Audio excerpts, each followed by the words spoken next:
네, 오늘은 주목하라, 모방하라, 반복하라, 주목하라, 모방하라, 반복하라라는 제목으로 하나님 말씀 증거하겠습니다. 저와 함께 같이 한번 읽어주시면 감사하겠습니다. 시작. 주목하라, 모방하라, 반복하라. 아멘. 네, 오늘날 우리의 삶과 교회 안에 혹시 우리가 알지 모르게 인간관계 안에서의 깊은 골이 있을 수 있고요, 또 풀어지지 않는 매듭과 같은 그런 관계가 있을 수 있다고 생각이 됩니다. 여전히 존재하는 내 생각과 내 주장 때문에 주님 주시는 그 평안이 흔들리고 있지는 않은지, 오늘 말씀을 시작하면서 우리가 이러한 질문을 가지고 함께 시작하기를 원합니다. 여러분, 이런 질문 앞에서 오늘 저는 주목하라, 모방하라, 반복하라 라는 이 제목으로 하나님 말씀을 여러분과 함께 나누려고 합니다. 지난 시간 사도 바울은 빌립보 교회 성도들에게 하나 되어라, 너희는 하나 되어야 한다 라는 말로 권면을 해 주었습니다. 그리고 그 해결책으로 예수 그리스도의 마음과 그분의 삶을 제시한 것을 우리가 살펴보았습니다. 여러분, 알다시피 빌립보 교회 안에는 다툼과 이기심이 싹트고 있었고요, 바울은 성도들이 같은 사랑을 가지고 한 마음을 이루며 나아가기를 원했습니다. 이러한 권면의 정점이 바로 오늘 본문의 말씀이라고 할 수 있습니다. 오늘 본문 말씀은 바로 앞에 있는 2장 1절부터 4절 말씀과 연결되어 있습니다.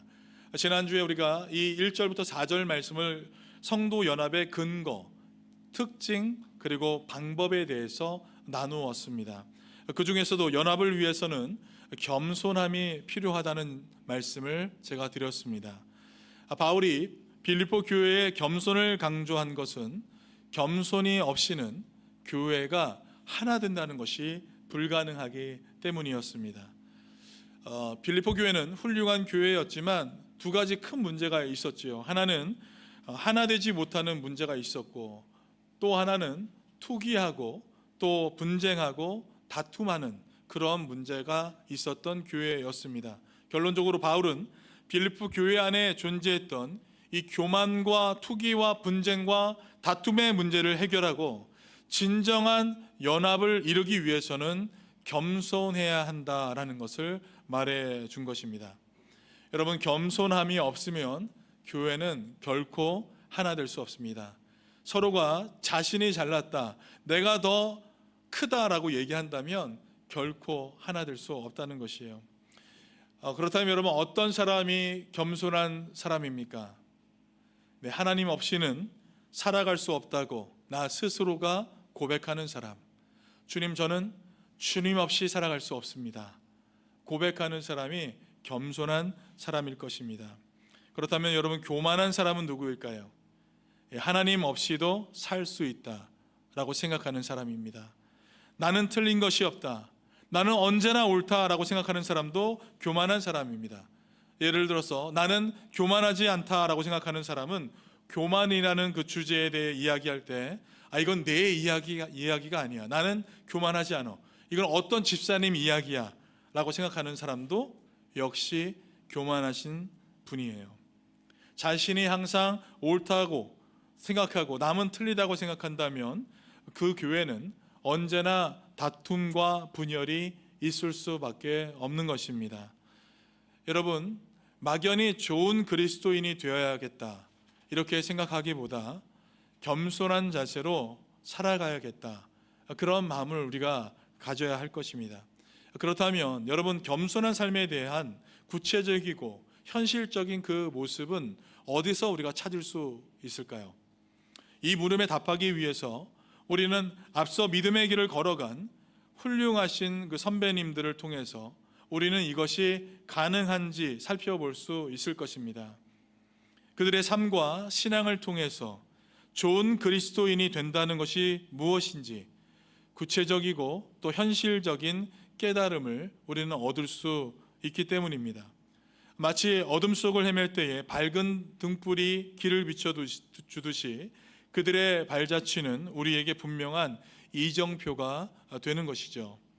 그러나 여러분, 중요한 것은 우리가 누구를 모델로 삼느냐, 이거에 따라서 우리 삶의 목적과 방향이 완전히 달라질 수 있다는 것입니다. 그래서 여러분, 흔히 이민사회에서 그런 표현이 있죠. 공항에 제일 처음 어떤 직업을 가진 분이 나를 마중 나왔느냐에 따라서 나의 직업이 결정된다. 정비사가 나오시면 그 다음 이분의 인생도 정비사가 되고요, 요리사가 나오면 요리사가 되고, 누구를 만나느냐, 또 누구를 모델로 삼느냐가 이렇게 중요하다는 것입니다.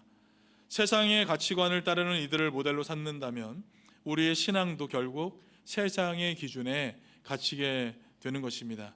그렇게 여러분, 우리가 따라야 할 그 최고의 모델 누구십니까? 바로 예수 그리스도인 줄 믿습니다. 오늘 본문 말씀이 바로 이러한 우리의 고민에 대한 가장 분명한 대답을 해주고 있는 것입니다. 사도 바울은 분열과 다툼, 교만으로 하나 되지 못한 빌립보 교회요, 또한 우리 교회, 또한 이 세상에 있는 교회요, 너희는 그리스도 예수의 그 모습을 본받아야 한다는 것입니다. 겸손의 궁극적인 모델이신 예수 그리스도를 바라봐야 한다는 것이에요. 오늘 본문 2장 5절 말씀에 이렇게 얘기하고 있습니다. 너희 안에 이 마음을 품으라. 곧 그리스도 예수의 마음이니.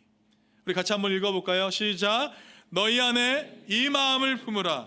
곧 그리스도 예수의 마음이니. 아멘.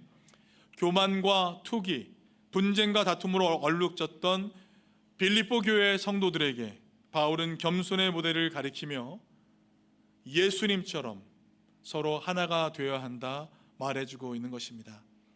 오늘 이 말씀을 통해서 하나 되지 못하고 갈등하며 분열하고 있는 우리의 관계가 예수 그리스도의 마음으로 다시금 하나 되는 그런 마음을 소망하는 이 시간이 되시길 우리 주님의 이름으로 간절히 축원드립니다.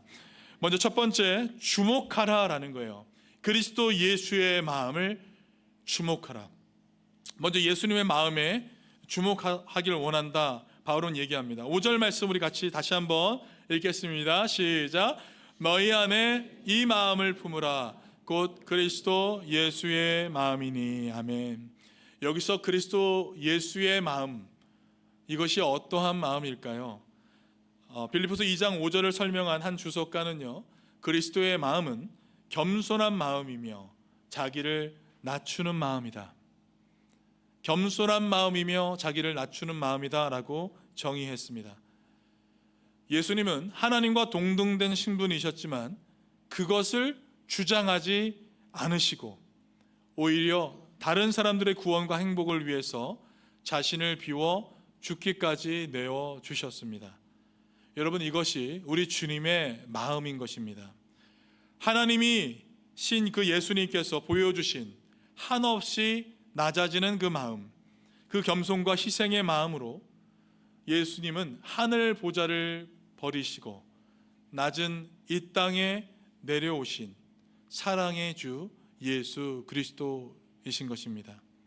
그 예수 그리스도께 우리의 시선을 고정해야 한다라는 것이에요.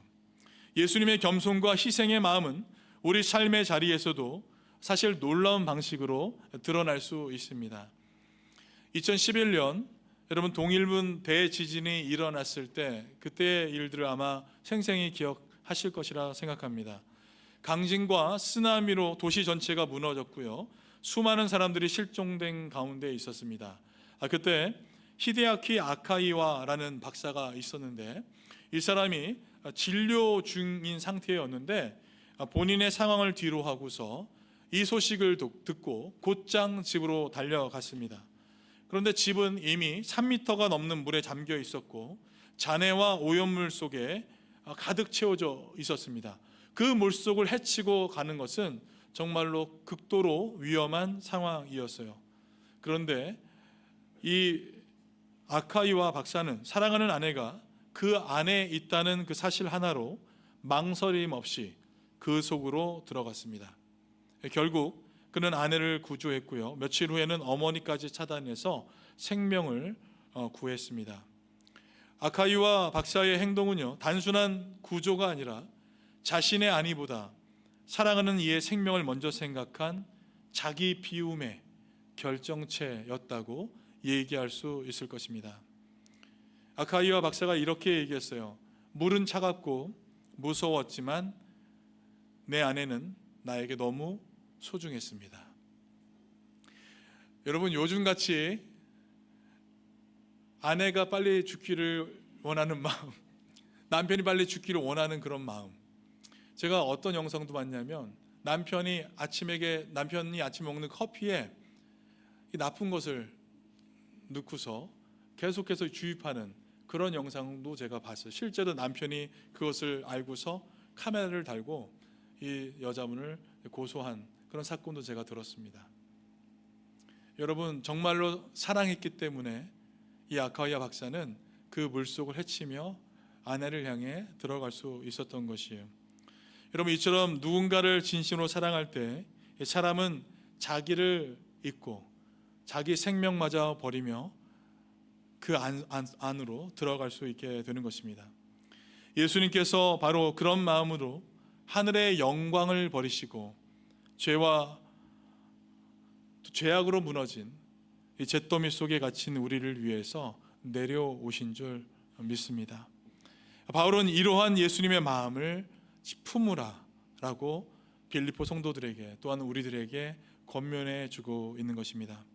사랑하는 사람을 위해서 죽음조차도 아깝게 여기지 않고 기꺼이 낮아지며 겸손과 자기 희생의 자세를 가지고 살아가라라는 것이요.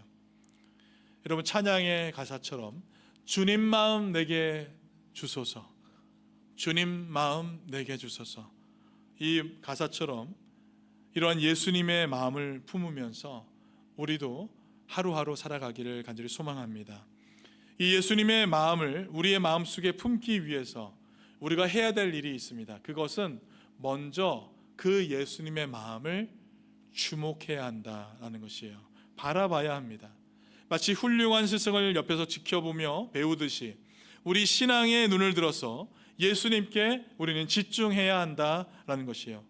그래서 여러분, 히브리서 12장 2절에 이렇게 얘기하죠. 믿음의 주요 또 온전하게 하시는 이인 예수를 바라보자. 예수님의 마음을 바라볼 때 우리는 비로소 무엇이 참된 겸손인지, 무엇이 참된 사랑인지 우리는 깨닫게 될 것이기 때문입니다. 이처럼 무언가를 바라본다는 것은요, 단순한 시선 처리가 아닙니다. 그것은 우리의 마음을 열고 영혼의 지향점을 설정하는 행위인 것입니다. 우리가 무엇을 바라보느냐에 따라서 우리의 생각과 행동, 그리고 우리의 삶 전체가 형성되기 때문입니다. 만약 우리가 세상의 성공과 물질 혹은 사람들의 인정만을 바라본다면 우리의 삶은 그 허망한 것들을 쫓아가느라 지치게 될 것이고 결국에는 공허한 삶을 살아가게 될 것입니다. 그러나 우리가 예수 그리스도를 바라볼 때 우리는 그분 안에서 진정한 생명과 평안을 누리게 될 것이고 그리고 영원한 가치를 발견하게 될 것입니다. 여러분, 그렇기에 이 바라봄은 변화의 시작인 것이에요. 따라해 보세요. 바라봄은 변화의 시작이다. 예, 바라볼 때 변화가 시작되는 것이에요. 사도 바울은 고린도후서 3장 18절에서 이렇게 얘기합니다. 우리가 다 수건을 벗은 얼굴로 거울을 보는 것 같이 주의 영광을 보매 그와 같은 형상으로 변화하여 영광에서 영광에 이르니 곧 주의 영으로 말미암음이니라. 우리가 예수님을 지속적으로 바라볼 때 그분의 겸손과 사랑, 희생이 우리 안에 스며들어 우리 또한 그분을 닮아가는 변화하는 삶을 경험하게 될 줄 믿습니다. 아마존 정글에 사역하던 선교사님의 이야기예요. 이분이 강가의 원주민에게 복음을 전하고 싶었는데 언어가 달라서 너무나 힘든 상황에 놓여 있었습니다. 그때 강가에서 놀고 있던 어린 아이들을 발견했습니다. 근데 어린 아이들이 나뭇잎이 강가를 따라서 내려가는 것을 바라보면서 신기해하면서 서로 대화하는 모습을 바라보게 되었어요. 선교사님들은 아이들이 단순히 나뭇잎을 바라보고 있는 것이 아니라 이 나뭇잎이 흘러가는 그 방향을 바라보고 있다는 것을 발견하게 되었습니다. 아이들은 나뭇잎이 어디로 가는지, 무엇에 부딪히는지, 어떻게 흘러가는지 유심히 바라보면서 서로 대화를 하고 있었던 것입니다. 이것을 본 선교사님은 원주민들에게 복음을 전할 때 예수님의 위대함이나 능력을 먼저 설명하기보다는 예수님이 걸어가셨던 삶의 방향, 예수님이 누구를 만나셨는지, 예수님의 삶의 족적에 대해서 차근차근 얘기해야겠다라는 생각을 하게 되었습니다. 예수님이 어디를 향해 가셨는지, 어떤 사람을 만나셨는지, 무엇을 위해 자신을 죽기까지 내어주셨는지 그들의 눈높이에 맞게 설명을 하기 시작했습니다. 그러자 신기하게도 원주민들은 예수님의 삶의 방향에 주목하기 시작했고 점차 그분을 따르고자 하는 마음을 품게 되었다라는 것이에요. 여러분, 예수님을 바라본다는 것은 단순히 그분의 존재를 아는 것을 넘어서서 그분이 걸어가신 길, 그분의 마음의 방향을 우리 삶의 나침판으로 삼는 것입니다. 우리가 그분을 바라볼 때 그분의 겸손과 사랑이 우리 삶의 방향이 되고 우리도 예수님처럼 자신을 낮추고 섬기는 삶을 살아갈 수 있게 되는 것입니다.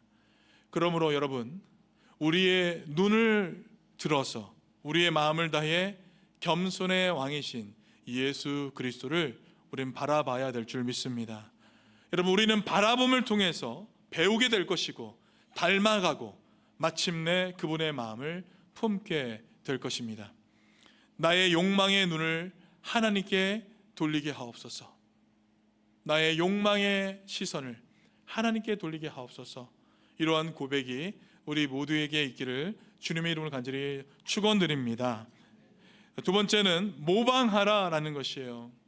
그리스도의 겸손과 순종을 모방하라. 예수님의 마음에 주목했다면 다음 단계는 예수님의 삶을 모방하는 것이에요. 바울은 6절부터 8절에 걸쳐서 예수님께서 어떻게 자신을 낮추시고 순종하셨는지를 노래하고 있습니다. 여러분, 왜 제가 노래라는 단어를 사용했는지 아세요? 이 짧은 본문은요, 초대교회 시절부터 내려온 그리스도의 찬가였기 때문입니다. 그리스도의 찬가였어요. 그러니까 초대교회는 예수님의 성육신과 순종, 십자가의 죽음까지의 그 과정을 노래로 부르며 예수님을 찬미했다라는 것입니다. 이 노래의 핵심을 단 한 단어로 표현한다면 겸손입니다. 겸손. 진정한 겸손은 어떤 모습일까요? 예수님의 삶을 통해서 세 가지로 살펴보겠습니다. 진정한 겸손은 먼저 6절입니다. 같이 함께 읽겠습니다. 시작. 그는 근본 하나님과 동등됨을 취할 것으로 여기지 아니하시고. 6절의 말씀은 예수님께서 성육신 하시기 이전에 주 예수 그리스도에 대해서 말씀해 주고 있습니다. 그리스도 예수 안에는 하나님의 본질적인 본성, 성품이라고 할 수 있는, 그리고 그것을 나타내는 어떤 존재의 표현이 있었다라는 것을 확언해 주고 있습니다. 그리고 예수님은 바로 그 존재의 표현을 동등됨을 취할 것으로 여기지 않으셨어요. 이 말씀은 하나님이신 예수님이 자기 스스로를 하나님과 같게 여기지 않았다라는 말입니다. 다시 말해서 자기 부인, deny myself를 통해서 겸손의 모습을 보여주신 것이다 라는 것입니다. 그래서 여러분, 진정한 겸손의 자세 첫 번째는 무엇입니까? 자기 부인입니다. 자기 부인.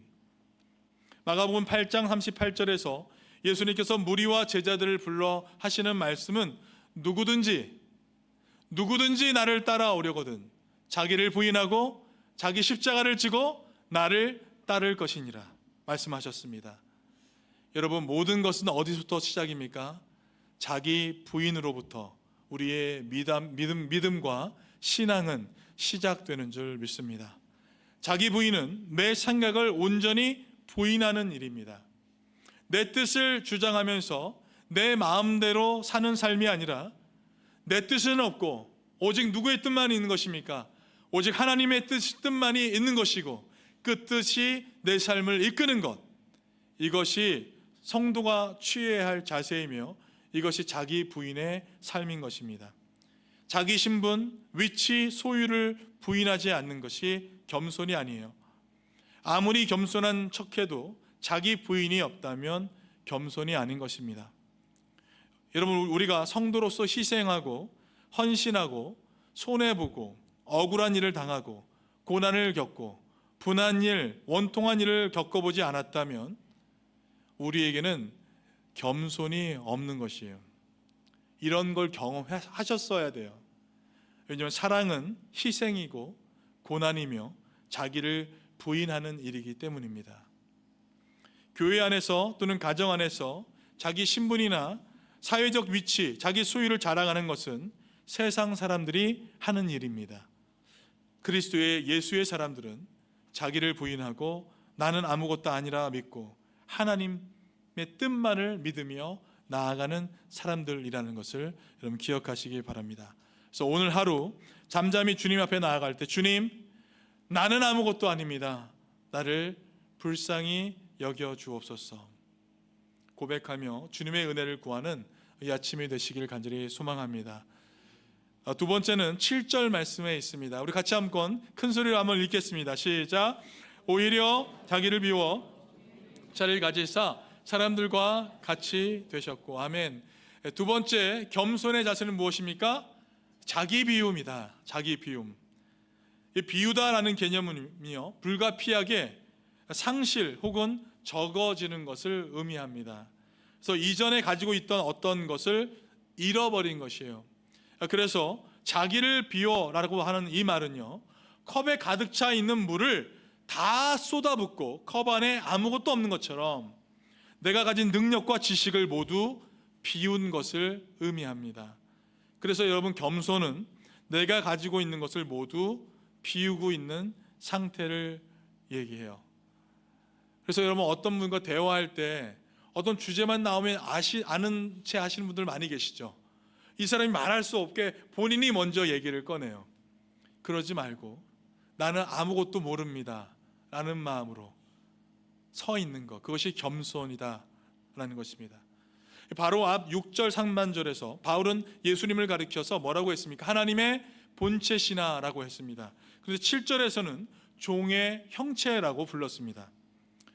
이 두 단어를 주목해서 보아야 할 것은 이 두 단어 모두가 같은 헬라어 원어로 쓰여졌기 때문입니다. 모르페라는 단어. 이 모르페는요, 겉모습만 닮은 것이 아니라 그 존재의 진정한 형태와 본질을 뜻합니다. 그래서 쉽게 말해서 예수님은 잠시 하나님 흉내를 내신 분이 아니라 참 본체이신 하나님과 참 종의 인간으로서 하늘의 영광을 버리고 이 땅 가운데 오신 분이다라는 것이에요. 여러분, 우리는 이 신비를 온전히 다 이해할 수 없지만 우리 주님이 가진 겸손의 깊이를 우리 여기에서 엿볼 수가 있는 것입니다. 그렇다면 예수님은 어떻게 이 겸손을 나타내셨습니까? 예수님은 본래 누리시던 하나님의 영광과 특권을 일시적으로 내려놓으셨어요. 이것을 신학적으로 케노시스라고 합니다. 비움이라고 해요. 그런데 어떤 이단적 견해처럼 예수님이 신성을 버리셨다는 그런 뜻이 아니라, 예수님이 신성 자체를 비우신 것이 아니라 하나님의 아들의 영광과 특권을 포기하고 사용하지 않으셨다라는 의미예요. 버리신 것이 아니고 포기하고 사용하지 않으셨다. 정리하면 이 자기를 비워라는 이 말씀은요, 예수님이 가진 특권을 자기 유익을 위해서 사용하지 않고 오히려 우리의 구원을 위해 자신을 내어주셨다라는 것입니다. 예수님은 부유하신 분이시만 가난한 인간의 상태를 친히 입음으로 우리를 부욕해 하신 분이시다라는 것입니다. 여러분, 예수님의 겸손은 단순히 생각이나 태도에 머물지 않고 행동으로 그대로 나타났어요. 7절에 보니까 종의 형체를 가지사 사람들과 같이 되셨고, 영원하신 하나님의 아들께서 연약한 인성을 취하사 이 땅에 종의 모습으로 오시게 된 것입니다.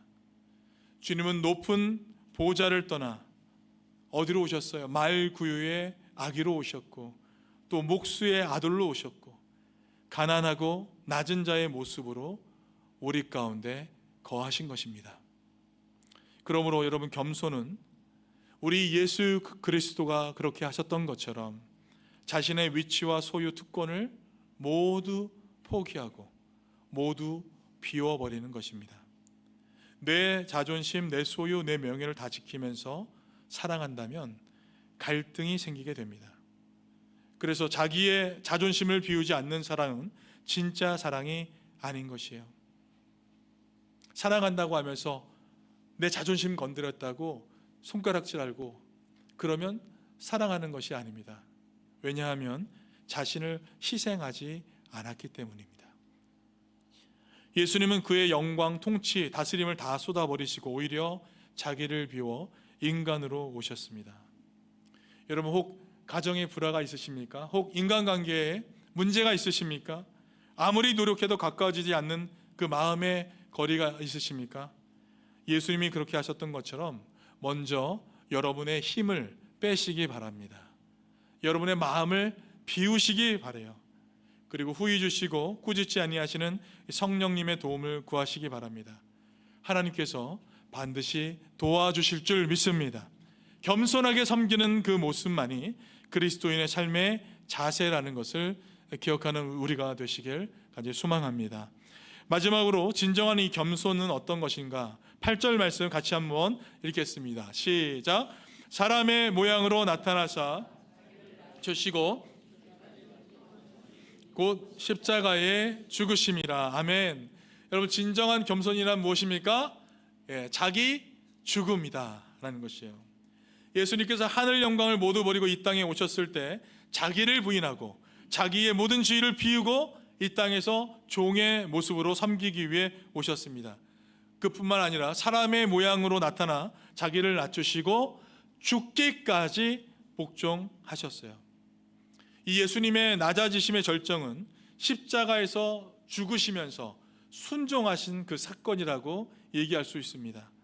겟세마네 동산에서 아버지의 원대로 하옵소서 하고 순종하며 걸어가셨던 그 길, 골고다 언덕에서 손과 발이 못 박히고 창에 찔리기까지 낮아지시며 순종의 길을 걸어가셨던 그 모습, 바로 그것입니다. 여기서 우리는 겸손의 진정한 의미를 깨닫게 됩니다. 예수님의 겸손은 단지 친절하고 온유한 성품이 아니라 자신을 철저히 낮추어서 다른 사람을 섬기는 행위였다는 것이에요. 그리고 예수님의 순종은 부분적이거나 형식적인 순종이 아니라 죽기까지 전적인 복종이었다는 것입니다. 만약 사람의 모양으로 나타나사 자기를 낮추셨으나 죽음 앞에서는 복종하지 않으시고 십자가에서 내려오셨다라고 한다면 예수님은 우리의 구주가 되실 수 없었을 것입니다. 예수님이 이 땅에 오신 목적이 상실된 것이기 때문입니다. 그렇게 여러분, 우리는 이렇게 이해할 수 있습니다. 자기 부인과 자기 비움이 있다 하더라도 자기 죽음이 없다면 겸손은 완성될 수 없다라는 것입니다. 겸손의 완성은 무엇입니까? 자기 죽음인 것입니다. 죽기까지 복종하시고 십자가에 죽으셨기에 예수님은 겸손의 왕이 되신 줄 믿습니다. 자, 이렇게 자기 부인, 자기 비움, 그리고 자기 죽음, 예수님이 보여주신 이 겸손의 세 가지 모습을 여러분 적극적으로 모방하시기를 간절히 원합니다. 예수님의 겸손은 그저 감탄의 대상이 아니라 적극적인 모방의 대상인 것입니다. 오늘부터 우리의 삶의 자리에서, 가정에서, 직장에서, 그리고 교회 안에서 예수님의 자기 부인, 자기 비움, 자기 죽음, 이것을 실천하며 그분의 마음을 계속해서 닮아가는 우리의 삶이 되시길 간절히 축원합니다. 여러분, 그러할 때 우리를 통해서 하나님의 사랑이 흘러넘치고 이 분열된 세상 속에서 하나됨의 본을 보이는 복된 공동체가 될 줄 믿습니다. 우리 마지막으로 반복하라라는 것이에요. 반복하라. 자기 비움과 희생의 길을 끝까지 걸어라 얘기해 주고 있습니다. 이 9절과 11절은 그리스도의 높아지심, 곧 하나님께서 예수님을 영화롭게 하신 그 결과를 노래하고 있습니다. 우리 9절과 11절을 마치 찬양하듯이 노래하듯이 같이 이렇게 한 목소리를 같이 읽겠습니다. 이러므로 하나님이 그를 지극히 높여 모든 이름 위에 뛰어난 이름을 주사 하늘에 있는 자들과 땅에 있는 자들과 땅 안에 있는 자들로 모든 무릎을 예수의 이름에 꿇게 하시고 모든 입으로 예수 그리스도를 주라 시인하여 하나님 아버지께 영광을 돌리게 하셨느니라. 아멘. 여기 여러분 처음에 뭐라고 시작하고 있어요? 이러므로라는 말로 시작합니다. 이것은 겸손과 순종 때문에 하나님께서 그리스도를 지극히 높이신다라는 인과관계에 대해서 얘기해 주고 있는 대목입니다. 예수님은 스스로 영광을 구하지 않으시고 끝까지 자신을 낮추셨지만 하나님 아버지께서는 그 겸손에 응답하셔서 보상을 해 주신 것이요. 하나님은 예수님을 가장 높은 하늘 보좌에 올리시고 모든 이름 위에 뛰어난 이름, A name of all names, 이것을 주셨어요. 모든 이름 위에 뛰어난 이름. 예수님이 얻으신 최고의 이름은 다름 아니라 주님이 할 때의 그 주였습니다. 여러분, 이 주라는 말은요, 구약에서 여호와 하나님께만 사용되던 호칭이었습니다. 그런데 신약시대 로마 사회에서는 황제만이 사용되던 칭호였어요. 그런데 그 주라는 최고의 이름이 우리 예수님께 주어지게 된 것입니다. 이것은 겸손히 십자가를 지신 어린 양 예수께서 이제 만왕의 왕으로 높임을 받았다라는 것을 의미하는 것입니다. 하늘과 땅과 땅 아래의 모든 피조물이 예수님의 이름 앞에 무릎을 꿇게 되고 모든 혀가 예수 그리스도를 주라 시인하게 된 것입니다. 여러분, 이 모습은 이사야 45장 23절에 예언된 말씀의 성취라고 할 수 있습니다. 내게 모든 무릎이 꿇겠고 모든 혀가 맹세하리라. 이 약속의 말씀의 성취인 것입니다. 오직 여호와께만 돌려졌던 경배가 이제 예수 그리스도께도 드려지고 있습니다. 온 우주 만물이 예수님의 주권 아래 굴복하며 예수님의 주 되심을 시인하는 이날을 하나님께서 친히 이루고 계신 것입니다. 자기 죽음이 있었기에 하나님은 9절부터 11절에 우리 예수 그리스도의 이름을 높이신 것입니다. 이러므로 하나님이 그를 지극히 높여 모든 이름 위에 뛰어난 이름을 주사 하늘에 있는 자들과 땅에 있는 자들과 땅 아래에 있는 자들로 모든 무릎을 예수의 이름에 꿇게 하시고 모든 입으로 예수를 주라 시인하여 하나님 아버지께 영광을 돌리게 하셨느니라. 할렐루야. 예, 자기 죽음이 없다면 영광도 없습니다.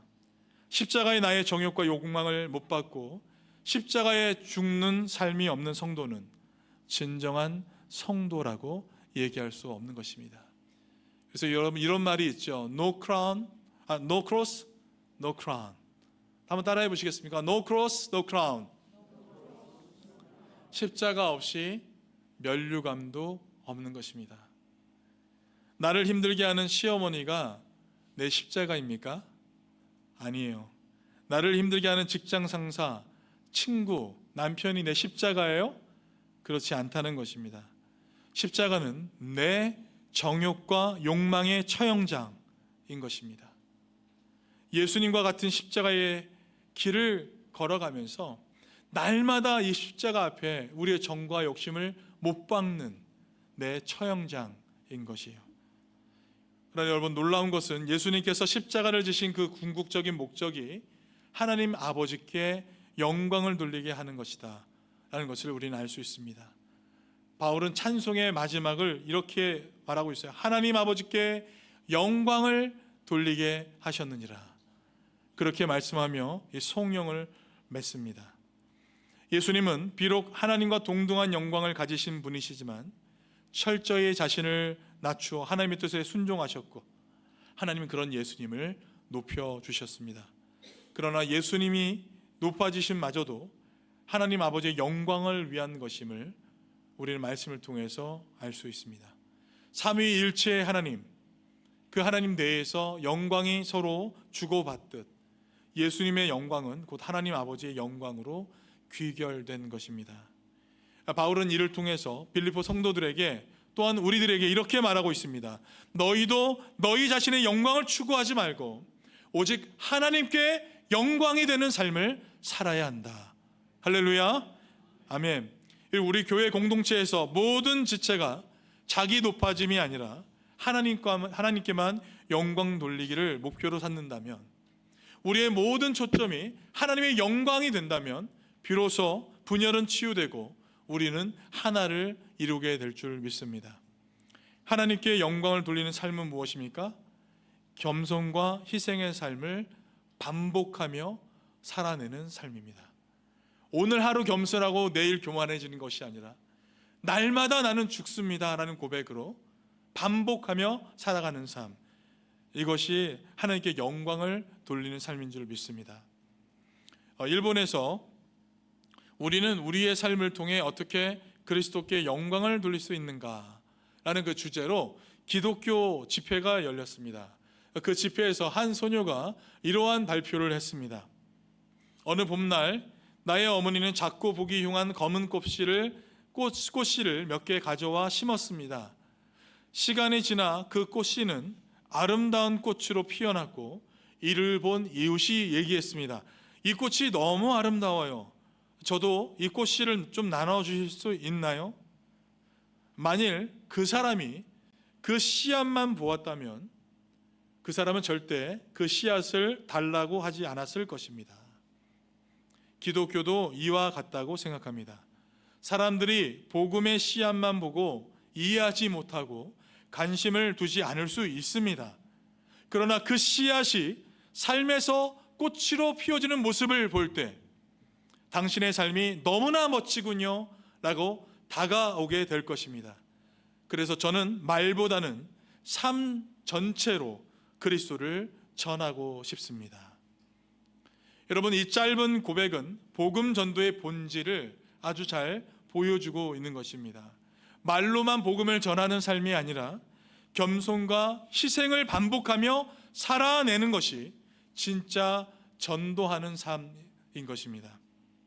여러분, 예수님께서 걸어가신 십자가의 길은 고난과 수치를 동반했지만 결국에는 부활과 영광의 승리로 끝을 맺었습니다. 우리 역시 예수님을 본받아 섬김과 희생의 길을 반복해서 걸어갈 때 때가 이르면 하나님께서 친히 그 영광으로 채워주실 것입니다. 물론 우리가 이 세상에도 높임받거나 인정받지 못할 수도 있습니다. 그러나 마지막 날에 우리 주님께서 잘하였다 착하고 충성된 종아 라고 하시며 우리를 칭찬하시고 세세토록 함께 왕 노릇하게 하실 줄 믿습니다. 그렇게 여러분, 낙심하지 말고 반복하면서 우리는 예수님이 걸어가신 그 십자가의 길을 걸어가야 될 줄 믿습니다.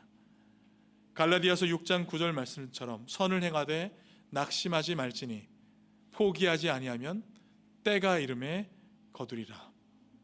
여러분, 그 말씀처럼 주님의 겸손을 반복해서 실천하는 그 삶을 통해서 하나님이 주시는 열매와 상급을 우리 모두 다 누리게 되시길 간절히 소망합니다. 말씀을 맺겠습니다. 고대 그리스의 군사 훈련장에는 주목하라, 모방하라, 반복하라 라는 문구가 적혀 있었다고 합니다. 제가 오늘 이 문구를 그대로 가지고 와서 설교 말씀을 제목을 정했습니다. 훈련생들은 전투 기술을 주목해서 보고 그대로 모방하고 몸에 익을 때까지 반복했을 것입니다. 그렇게 함으로써 실제 전쟁에서도 살아남아서 승리를 거둘 수 있게 된 것입니다. 오늘 우리의 신앙생활에도 이 교훈을 그대로 적용해 볼 수 있습니다. 바울이 말한 대로 너희 안에 이 마음을 품으라 곧 그리스도 예수의 마음이니. 여러분 이 말씀을 기억하시기 바랍니다. 예수 그리스도의 마음에 여러분 주목하시기 바랍니다. 그분의 겸손과 사랑과 섬김의 모습을 닮아가기 위해서 계속해서 예수 그리스도의 그 모습을 주목해야 될 것입니다. 그리고 그 마음을 품기 위해 우리 그리스도의 삶을 모방하시기 바랍니다. 자기 부인, 자기 비움, 자기 죽음을 따라서 함께 살아가는 것입니다. 그리고 이것을 날마다 반복적으로 걸어가는 것입니다. 내 안에서 육체의 교만과 욕망이 고개를 들 때마다 십자가의 그것들을 못 박는 일을 반복하시기 바랍니다. 여러분 그러한 훈련이 거듭될 때 우리 교회와 성도들은 점점 더 예수님의 마음을 함께 품게 될 것입니다. 그리고 마침내 하나님께서 가장 영광 받으시는 교회로 세워지게 될 줄 믿습니다. 교만과 투기와 분쟁으로 가득한 우리가 그리스도의 겸손으로 모두가 하나가 되어질 것입니다. 주목하라, 모방하라, 반복하라. 여러분 기억하시기 바랍니다. 다시 한번 저를 따라 고백하시겠습니까? 시작. 주목하라, 모방하라, 반복하라. 여러분 이 고대의 간결한 구호를 우리 영적 훈련의 좌우명으로 삼기를 원합니다. 날마다 주님의 겸손을 주목하고 그 겸손한 삶을 모방하며 십자가의 헌신을 날마다 반복하시기 바랍니다. 우리의 삶과 교회가 예수 그리스도의 마음을 닮은 공동체가 되기를 간절히 소망합니다. 그럴 때 우리 주님께서 우리의 삶을 통해 영광을 받으실 것이고 믿지 않은 사람들이 우리 하나님을 찬양하는 그런 삶을 우리 모두가 살아가게 될 줄 믿습니다. 우리 같이 한번 기도하겠습니다. 살아계신 하나님, 그렇습니다.